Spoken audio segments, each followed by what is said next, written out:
March 3 വിശുദ്ധ Catherine Drexel. ഓരോ തവണയും ദൈവത്തെ സ്നേഹിക്കാനും അവനുമായി സഹകരിച്ച് അയൽക്കാരനെ സ്നേഹിക്കുവാനും തിരഞ്ഞെടുക്കുമ്പോൾ നാം മനുഷ്യചരിത്രത്തിൻ്റെ ഗതി മാറ്റുന്നു. കാരണം നമ്മുടെ വിശുദ്ധ നിമിഷങ്ങൾ മറ്റിടങ്ങളിലെയും മറ്റ് സമയങ്ങളിലെയും ആളുകളുടെ ജീവിതത്തിൽ ശക്തമായി പ്രതിഫലിക്കുന്നു. വിശുദ്ധ കാതറിൻ ഡ്രെക്സൽ ഈ പാഠം പഠിച്ചത് പോപ്പിൽ നിന്നാണ്.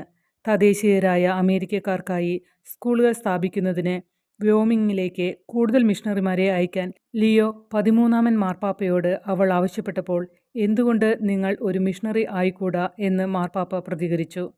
അതൊരു ഉണർവ് കോൾ ആയിരുന്നു. നിങ്ങളുടെ ഭാഗം ചെയ്യുക എന്ന് മാർപ്പാപ്പ കാതറിനോട് പറയുകയായിരുന്നു. അവളുടെ പണം കൊണ്ട് മാത്രമല്ല, അവൾക്കുള്ളതെല്ലാം കൊണ്ടും. അവൾ അങ്ങനെ ചെയ്താൽ അവളുടെ വന്യമായ സങ്കല്പങ്ങൾക്കപ്പുറം അവൾ മാറ്റം സൃഷ്ടിക്കും. അതും സംഭവിച്ചു. കാതറിൻ ഒരു കന്യാസ്ത്രീ ആയിത്തീരുകയും വാഴ്ത്തപ്പെട്ട കൂദാശിയുടെ സഹോദരിമാർ സ്ഥാപിക്കുകയും ചെയ്തു. വംശീയതയും വേർതിരിവും നിറഞ്ഞ ഒരു സമൂഹത്തിൽ ജീവിക്കുന്ന ആഫ്രിക്കൻ അമേരിക്കക്കാർക്കും തദ്ദേശീയരായ അമേരിക്കക്കാർക്കുമായി അവർ 60-ലധികം സ്കൂളുകളും മിഷനുകളും സ്ഥാപിച്ചു. അവർ ന്യൂ ഓർലിയാൻസിൽ സേവിയർ യൂണിവേഴ്സിറ്റി സ്ഥാപിച്ചു. ആഫ്രിക്കൻ അമേരിക്കക്കാർക്കായി അമേരിക്കയിലെ ആദ്യത്തെ കത്തോലിക്ക സർവകലാശാല. ഒരു വിശുദ്ധൻ സ്ഥാപിച്ച ആദ്യത്തെ കത്തോലിക്ക സർവകലാശാല കൂടിയാണിത്.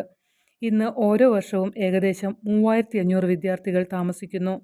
വിശുദ്ധ കാതറിൻ ഡ്രെക്സൽ എണ്ണമറ്റ ന്യൂനപക്ഷങ്ങൾക്കായി അമേരിക്കയിൽ വിദ്യാഭ്യാസം മാറ്റി.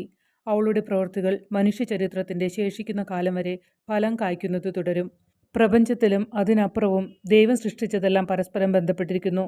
നമുക്കൊരിക്കലും മനസ്സിലാക്കാത്ത വിധത്തിൽ നാം എല്ലാവരും ബന്ധപ്പെട്ടിരിക്കുന്നു. നമ്മുടെ അവിശുദ്ധ നിമിഷങ്ങൾ ലോകത്തിൽ അവിശുദ്ധമായ അലയൊലികൾ ഉണ്ടാക്കുന്നു. നമ്മുടെ വിശുദ്ധ നിമിഷങ്ങൾ നമുക്ക് സങ്കല്പിക്കാൻ കഴിയാത്ത വിധത്തിൽ ലോകമെമ്പാടും പ്രതിധ്വനിക്കുന്നു.